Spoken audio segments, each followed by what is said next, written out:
Hey there, welcome back to EndlessFoodPot channel. Today we are going to learn how to make delicious homemade and my favorite tomato pickle from my childhood. I hope it will become your favorite too after watching this recipe. But before we dive in, remember to hit that subscribe button and ring the notification bell so you will never miss out on our tasty recipes. First things first, let's prepare our tomatoes.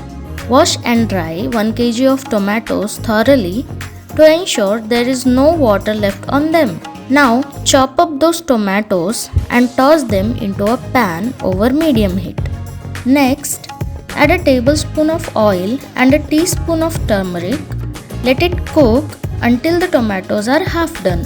Once the tomatoes are halfway cooked, add a lemon-sized ball of tamarind. Cook it on low heat until the tomatoes softened and come together without any excess water. Once our tomato mixture is fully cooked, allow it to cool down. Now take tomato mixture into a bowl. Add 1 cup of salted ripened chili paste. This paste is made by ripened chilies and salt. If you don't have ripened chili paste, you can replace it by dry red chili powder. I have this paste, so I am adding it. In this paste, we already have salt, so that's why here I am adding another half cup of salt.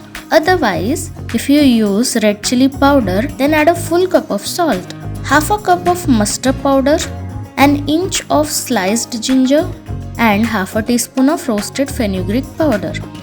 Mix everything well and grind it into a smooth paste. In another pan, heat 250 ml of oil. Once hot, add fenugreek seeds, mustard seeds, and cumin seeds. Let them sizzle for a moment. Now turn off the heat and quickly add a paste made from 20 garlic cloves. Be careful not to burn the garlic. Now pour this aromatic oil into our tomato paste.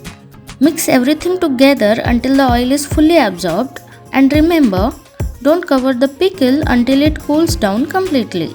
And there you have it, folks. Our homemade tomato pickle is ready to be enjoyed. Store it in a jar and savor the flavors for months to come. I will strongly recommend you to try this recipe. Thanks for watching. If you enjoyed this recipe, give it a thumbs up and don't forget to leave a comment below. Until next time, happy cooking!